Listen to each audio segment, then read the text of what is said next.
안녕하세요. 7월 12일 월요일 새벽 기도회로 인도해 주신 하나님께 감사를 드립니다. 우리 기도하시면서 새벽 기도회 시작하시겠습니다. 하나님, 오늘 이 새벽의 말씀의 자리로 우리를 인도해 주시니 감사합니다. 마음을 활짝 열고 이 말씀을 받게 하시고 받은 바의 말씀대로 온전히 살아내며 하나님의 선한 뜻을 이루어드리는 하루로 살아낼 수 있도록 함께하여 주시옵소서. 성령으로 이 시간 인도하여 주시고 하나님만이 홀로 영광 받아 주시옵소서. 이 모든 말씀 우리 사랑하시는 예수님의 이름으로 기도드렸습니다. 아멘. 오늘 말씀은 열왕기하 14장 3절부터 14절입니다. 봉독해 드리겠습니다. 이스라엘의 왕 여호아스의 아들 요아스 제2년에 유다 왕 요아스의 아들 아마샤가 왕이 되니 그가 왕이 된 때 나이 25세라. 예루살렘에서 29년간 다스리니라. 그의 어머니의 이름은 여호아단이요 예루살렘 사람이더라. 아마샤가 여호와 보시기에 정직히 행하였으나 그의 조상 다윗과는 같이 아니하였으며 그의 아버지 요아스가 행한 대로 다 행하였어도 오직 산당들을 제거하지 아니하였으므로 백성이 여전히 산당에서 제사를 드리며 분향하였더라. 나라가 그의 손에 굳게 섬에 그의 부왕을 죽인 신복들을 죽였으나 왕을 죽인 자의 자녀들은 죽이지 아니하였으니 이는 모세의 율법책에 기록된 대로 함이라. 곧 여호와께서 명령하여 이르시기를 자녀로 말미암아 아버지를 죽이지 말 것이요 아버지로 말미암아 자녀를 죽이지 말 것이라. 오직 사람마다 자기의 죄로 말미암아 죽을 것이니라 하셨더라. 아마샤가 소금 골짜기에서 에돔 사람 10,000명을 죽이고 또 전쟁을 하여 셀라를 취하고 이름을 욕두엘이라 하였더니 오늘까지 그러하니라. 아마샤가 예후의 손자 여호아스의 아들 이스라엘의 왕 요아스에게 사자를 보내 이르되 오라 우리가 서로 대면하자 한지라. 이스라엘의 왕 요아스가 유다의 왕 아마샤에게 사람을 보내 이르되 레바논 가시나무가 레바논 백향목에게 전가를 보내어 이르기를 내 딸을 내 아들에게 주어 아내로 삼게 하라 했더니 레바논 들짐승이 지나가다가 그 가시나무를 짓밟았느니라. 내가 에돔을 쳐서 파하였으므로 마음이 교만하였으니 스스로 영광을 삼아 왕궁에나 내 집으로 돌아가라. 어찌하여 화를 자초하여 너와 유다가 함께 망하고자 하느냐 하나 아마샤가 듣지 아니하므로 이스라엘 왕 요아스가 올라와서 그와 유다의 왕 아마샤가 유다의 베스메스에서 대면하였더니 유다가 이스라엘 앞에서 패하여 각기 장막으로 도망한지라. 이스라엘 왕 요아스가 베스메스에서 아하시아의 손자 요아스의 아들 유다 왕 아마샤를 사로잡고 예루살렘에 이르러 예루살렘 성벽을 에브라임 문에서부터 성 모퉁이 문까지 400규빗을 헐고 또 여호와의 성전과 왕궁 곳간에 있는 금, 은과 모든 기명을 탈취하고 또 사람을 볼모로 잡고서 사마리아로 돌아갔더라. 아멘. 이제 오늘 본문은 유다의 9대 왕인 아마샤 왕에 대한 그 이야기입니다. 이제 3절을 보면 이제 아마샤 왕에 대한 그 성경적인 평가가 나오죠. 여호와 보시기에 정직히 행하였으나 다윗과 같지는 않았다. 그렇게 말씀하죠. 신앙생활을 이렇게 대체로 잘 했는데 근데 뭔가 이게 불길한 느낌이 드는 겁니다. 다윗과 같이 잘하지는 못했다. 그러니까 이후에 일어날 어떤 불길한 일에 대한 복선이 깔린 것이 느껴집니다. 흠결이 있고요. 신앙적인 그런 그 불순물이 좀 있었다는 것을 암시를 하는 겁니다. 그러니까 신앙의 그 불순물을 우리가 단호히 제거해야 됩니다. 그것을 제거하지 않으면 잡초처럼 자라서 다 덮어버리는 겁니다. 그러니까 선한 것에 악한 것이 좀 섞여 들어가게 되면 그 악한 것이 선한 것을 다 잠식해 버립니다. 그게 이제 악화가 양화를 그렇게 구축해 버린다고 말씀하지 않습니까? 그러니까 그나마 있던 신앙까지 다 망가져 버리는 거예요. 그러니까 아마샤의 그 신앙의 불순물은 산당이었습니다.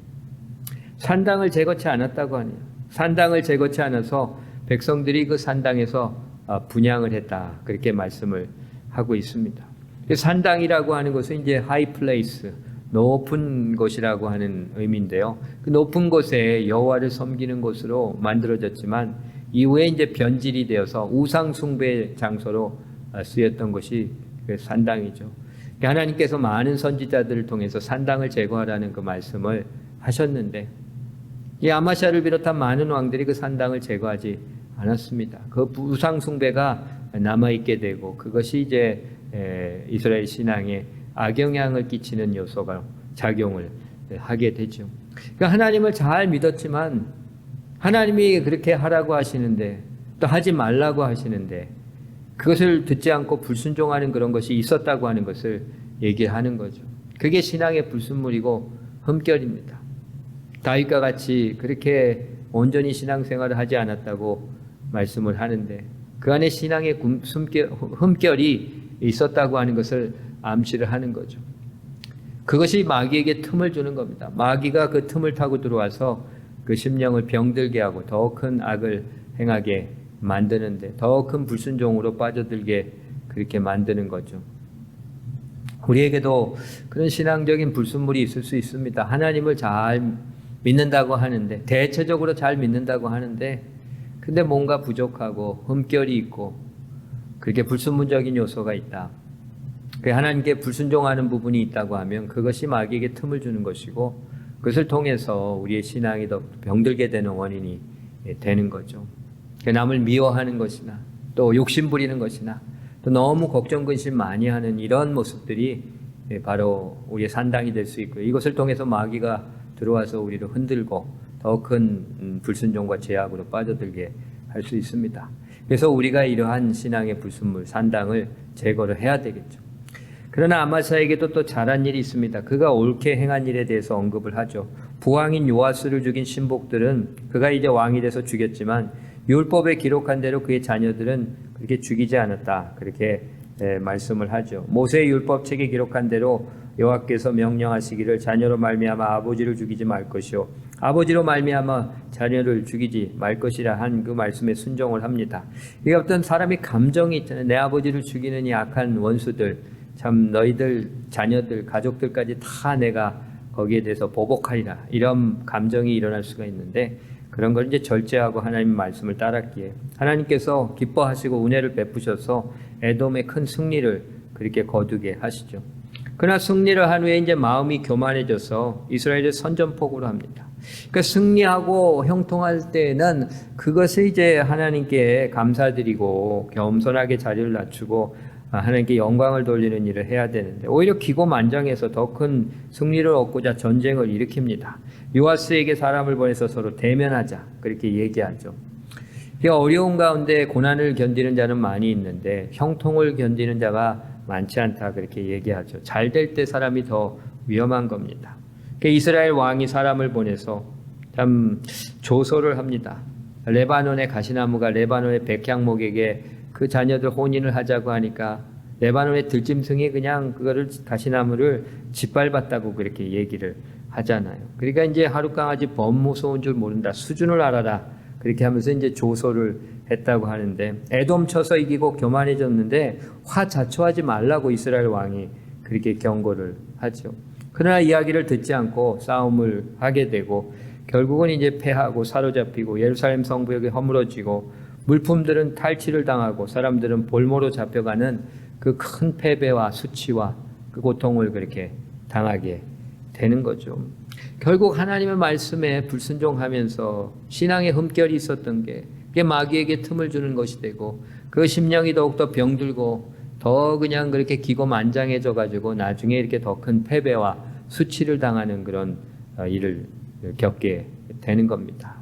이게 신앙의 원리입니다. 우리가 신앙의 불순물, 불순종하는 이러한 모습들을 내버려 두게 되면 그것이 이제 잡초처럼 자라서 우리 신앙을 덮어버리고 더 큰 그런 불순종의 악을 교만을 행하도록 그렇게 만들어 버리는 거죠. 마귀에게 틈을 줘서 거기로 들어와서 우리의 심령을 붙들어서 흔들어서 더 큰 불순종과 교만의 악을 행하게 돼서 패배를 당하고 수치를 당하게 합니다. 교만은 패망의 선봉이요 거만한 마음은 넘어짐의 앞잡이라고 하지 않습니까? 우리가 높이면 높일수록 그렇게 깨지고 넘어질 수밖에 없습니다. 우리는 낮춰야 됩니다. 그 모습이 바로 예수님의 모습이죠. 근본 하나님의 본체신 하나님과 동등됨을 취할 것으로 여기지 아니하시고 오히려 자기를 비워 종의 형체를 가져 사람들과 같이 되셨고 사람의 모양으로 나타나셨으며 죽기까지 복종하셨습니다. 십자가에 죽으셨잖아요. 그래서 하나님이 그를 지극히 높이시고 그를 통해서 하나님께서 영광을 받으셨다고 말씀을 합니다. 예수님의 모습을 우리가 따라가야 되는 거죠. 아마샤 왕의 모습을 따라가는 것이 아니라 우리는 예수님의 모습을 따라야 됩니다. 예수님은 오병이어의 기적을 일으키신 후에 사람들이 왕 삼을 것 같으시니까 오히려 산으로 가셔서 혼자 기도하셨다고 말씀을 하는데, 항상 우리는 우리 자신을 낮추고 주님이 높여주시는 데까지 기다려야 됩니다. 여호와의 능하신 손 아래 겸손하라고 우리에게 말씀하지 않습니까? 때가 되면 너희를 높이신다고 그렇게 말씀을 합니다. 우리 스스로 교만해서 때도 아닌데 하나님 원하시지도 않는데 내가 그냥 기고만장해져서 올라간 자리는 반드시 남이 그렇게 끌어내리게 돼 있습니다. 그러나 하나님이 올라가게 해주신 자리는 어느 누구도 끌어낼 수가 없는 것이죠. 그런 원리대로 우리가 살아내게 되기를 바랍니다.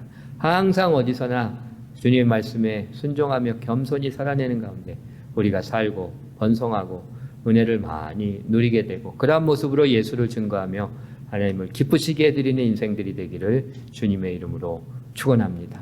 기도하시겠습니다. 사랑의 하나님, 우리들이 겸손하기를 원합니다. 늘 순종하며 겸손히 행하는 가운데 마귀에게 틈을 주지 않게 도와주시고, 그래서 항상 주님과 함께하며 주님 주시는 은총을 많이 누리게 되고, 교만해서 망할 길을 그렇게 피하게 되고, 살고 번성하고 풍성한 은혜를 누리게 되고, 또 우리 주변의 사람들에게 은총을 나누어주고 예수를 증거하며 하나님을 영화롭게 해드리는 인생들이 될 수 있도록 축복하여 주시옵소서. 이 모든 말씀 우리 사랑하시는 예수님의 이름으로 기도드렸습니다. 아멘. 오늘 새벽 기도회를 마칩니다. 감사합니다.